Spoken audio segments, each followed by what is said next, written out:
Assalamu alaikum. This is Ataullah Akram, a graphics and UI UX designer. আজকে থেকে শুরু হচ্ছে স্টেপ বাই স্টেপ ড্যাশবোর্ডের উপরে প্রপার একটা কোর্স এবং এখানে একটা ড্যাশবোর্ড ডিজাইন রেডি করার জন্য গ্রিড থেকে নিয়ে wireframing, low fidelity, mid fidelity and finally high fidelity পর্যন্ত কীভাবে কী করতে হয়, একটা প্রপার ড্যাশবোর্ড কীভাবে ডিজাইন করতে হয় আমরা এই কোর্সের মাধ্যমে শিখব। এখানে স্টেপ বাই স্টেপ কয়েকটা ক্লাস হবে, আমরা সবগুলো ক্লাস দেখব এবং ক্লাস অনুযায়ী আমরা প্র্যাকটিস করব, যাতে করে আমাদের ক্লাস যতটুকু আগাবে ততটুকু আমরা আমাদের স্কিলটাকে ডেভেলপ করতে পারি। শুরুতে একটা কথা বলবো, আপনারা যদি এই চ্যানেলে নতুন হয়ে থাকেন অবশ্যই চ্যানেলটি সাবস্ক্রাইব করবেন। আমাদের সামনে একটা ড্যাশবোর্ড রাখা আছে, এটা হচ্ছে যে একটা ই-কমার্সের উপরে ড্যাশবোর্ড। এখানে ফুল একটা রেডি টু কমপ্লিট একটা ড্যাশবোর্ড এখানে আপনাদের সামনে রাখা। সো এখান থেকে আমরা সব কিছু ইউজারের বা ক্লায়েন্টের ফুল বিজনেসের যে ইনফরমেশনগুলো বা রিপোর্টগুলো সব আমরা ড্যাশবোর্ড থেকে দেখতে পাচ্ছি। টোটাল তার রেভিনিউ কত হয়েছে, এটা টোটাল সেল কত হয়েছে, সব কিছু এবং রিসেন্ট অর্ডারগুলো সব কিছু এখানে দেখা যাচ্ছে। সো আমরা যদি এই ধরনেরই একটা ড্যাশবোর্ড করতে যাই বা ড্যাশবোর্ডগুলো কীভাবে এই সুন্দর ড্যাশবোর্ডটা কীভাবে ডিজাইন করতে হয় এই প্রসেসটাই আমরা ফুললে শিখব স্টেপ বাই স্টেপ। এখানে কয়েকটা ক্লাস হবে, চেষ্টা করব আমরা প্রত্যেকটা ক্লাস শেষ পর্যন্ত দেখতে এবং প্রত্যেকটা ক্লাসে যা যা দেখানো হচ্ছে সে অনুযায়ী প্র্যাকটিস করব। ঠিক আছে? ড্যাশবোর্ড ডিজাইনের জন্য শুরুতে একটা জিনিস মেনটেন করতে হয়, সেটা হচ্ছে গ্রিড। গ্রিডটা কী জিনিস আমরা আগে সেটা একটু দেখি। আমাদের সামনে দুইটা গ্রিড দেখা আছে, একটা সাইড বার হচ্ছে যে বড়, একটা সাইড বার ছোট। যদি আপনি ওয়ান স্লাইডটা দেখেন, এখানে সাইড বারটা দেখবেন হচ্ছে যে বড়, আর টু যে সাইডটা সেটা সাইড বারটা আপনি দেখবেন হচ্ছে যে ছোট। কেন? আমরা যদি এক্সাম্পল দিয়ে দেখি, যেমন দেখেন আমাদের সামনে এই ড্যাশবোর্ডটা, এটা সাইড বারটা বড় কেন? এখানে ন্যাপবারগুলো আইকন উইথ টেক্সট সহ, টেক্সট সহ আইকনগুলো দেওয়া, ন্যাপবারটা ফুললি সাজানো। তো ওই হিসেবে আমাদের সাইড বারটা বড় সাইড বার দিয়ে আমরা গ্রিডটা মেনটেন করব। সেমভাবে ছোট সাইড বার দিয়ে যদি আমরা একটা এক্সাম্পল দেখি, দেখেন আমাদের এখানে শুধু আইকন দিয়ে উইদাউট টেক্সট ন্যাপবারটা কীভাবে হয় সেই হিসাব করে আমরা এই জিনিসটা এই সাইড বারটা আমরা দেখব। ঠিক আছে? সো আমাদের সামনে দুটোই এক্সাম্পল রাখা আছে, আমরা দুটোই এক্সাম্পল দেখলাম এবং এই গ্রিডটা কীভাবে নিতে হয় আমরা সেটাই আজকে দেখব। ঠিক আছে? শুরুতে আমি এই দুইটা ফ্রেম রিমুভ করে দিলাম, আমি নতুন করে ফ্রেম নিচ্ছি। আমি ফ্রেমে ক্লিক করলাম, এখান থেকে আমি ডেস্কটপে যাব, ডেস্কটপ থেকে ডেস্কটপের যে ফ্রেমটা নেব, ক্লিক করলাম। এখান থেকে আপনি একটা নাম দিতে পারেন, যে কোনো একটা নাম দিতে পারবেন। সো আমি স্লাইড 1 দিলাম এবং প্রথমে আমরা বড় যে সাইড বারটা সেটা করব। এটার জন্য আমরা প্রথমে একটা রেক্টেঙ্গেল নিচ্ছি। এই রেক্টেঙ্গেলের স্পেসটা মানে উইডথটা আমরা দিব হচ্ছে যে 280, দেন এটাকে অ্যালাইন করবো হচ্ছে লেফটের সাথে, সেন্টার অ্যালাইন। এরপরে এটাকে আমরা একটু বড় করে দিচ্ছি। ওকে, আমাদের ফ্রেমের সাইজ অনুযায়ী বড় করে দিলাম। ঠিক আছে? এটাকে আমি একটা কালার দিয়ে দিচ্ছি, একটু ডার্ক কালার দিয়ে দিচ্ছি। দেন একটা ছোট্ট রেক্টেঙ্গেল নেব, একটা ব্রিদিং স্পেস, সেটার সাইজ দিব হচ্ছে যে 40 পিক্সেল।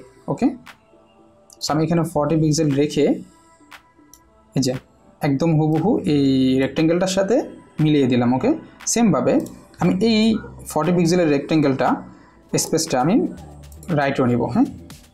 আচ্ছা, এরপরে যদি আমি গ্রিডটা আনতে যাই, আপনি ফ্রেমটা সিলেক্ট করবেন। ফ্রেমটা সিলেক্ট করার পরে এখানে লেআউট গ্রিড মানে লেআউট গাইডে এসে এখান থেকে আপনি গ্রিডের পরিবর্তে আমরা দিব হচ্ছে যে কলম। কাউন্ট দিব আমরা 12। আমরা চাইলে গ্রিডের কালার চেঞ্জ করতে পারি। ঠিক আছে? দেন টাইপ আমরা স্ট্রেচের পরিবর্তে লেফট দিয়ে দিব, লেফট কর্নার।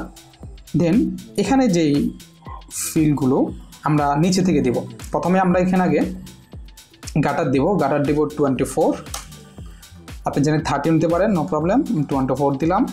অফসেটটা কত রাখবো? অফসেটটার জন্য শুরুতে আমরা একটা জিনিস মাথায় রাখি, যে আমার যে এখানে যে রেক্টেঙ্গেলটা আমি নিয়েছিলাম সাইড বারের জন্য, এই রেক্টেঙ্গেলটা আর যেই স্পেসিংয়ের জন্য একটা ছোট্ট রেক্টেঙ্গেল নিয়েছিলাম, এই দুইটার উইথ একসাথে কত হয়? এটার উইথ হচ্ছে যে 280, রাইট? সেমভাবে এটার উইথ হচ্ছে যে 40। 280 আর 40 যদি আমরা যোগ করি তাহলে কত হয়?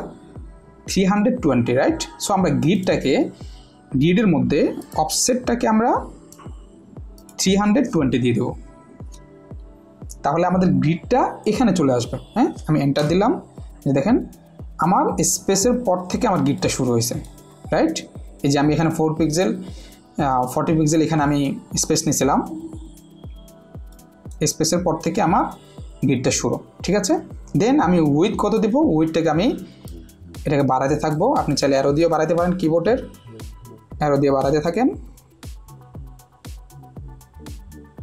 যতক্ষণ পর্যন্ত ডান পাশে রাইটের 40 পিক্সেলের সাথে না মিলে যায়। এই যে একদম বরাবর আছে, ঠিক আছে? আমরা যদি আরেকটু রিপিট করি তাহলে আমরা এই সাইজটা, আমাদের সাইড বারের সাইজটা আর এই ছোটো রেক্টেঙ্গেলের সাইজটা দুটাকে প্লাস করে দেন আমরা অফসেটটা দিব।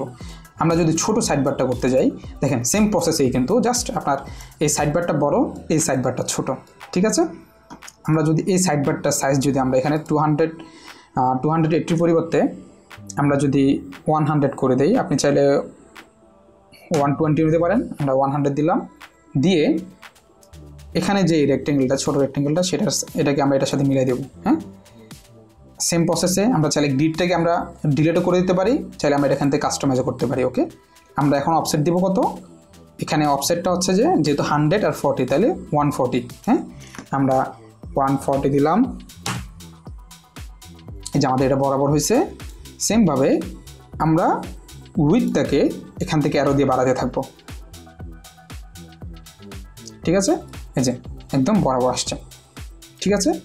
এখানে মূল যে জিনিসটা সেটা হচ্ছে যে আপনার এই হাইটটা, আপনি এখানে স্পেসিং কত নিচ্ছেন, মানে আপনার বড় সাইড বারটার স্পেস কত নিচ্ছেন, আর এখানে যে স্পেসিংটা নিচ্ছেন এটা কতটুকু হাইট না উইথ কতটুকু, দুটাকে একসাথে প্লাস করে দেন আপনার অফসেটের আপনার কাউন্টটা দিবেন, তাহলে আপনার স্পেসিংয়ের পর থেকে কলামগুলো শুরু হবে, ঠিক আছে?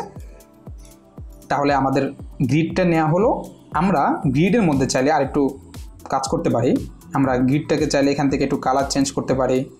এই গ্রিডের মধ্যে চাইলে কলাম, নর্মালি আমরা কলামগুলোকে 12-এ রাখবো, চাইলে অপাসিটি কমাইতে পারবো, বাড়াইতে পারবো। আপনার যদি অপাসিটি কম মনে হয় আপনি বাড়াইতে পারেন, যদি মনে হয় যে না বেশি হয়ে গেছে তাহলে আরও কমাইতে পারেন। হ্যাঁ, চাইলে অপাসিটির কালার চেঞ্জ করতে পারবেন, এগুলা নর্মাল। হ্যাঁ, চাইলে এগুলো আপনার মতো করে আপনি করতে পারবেন, ঠিক আছে?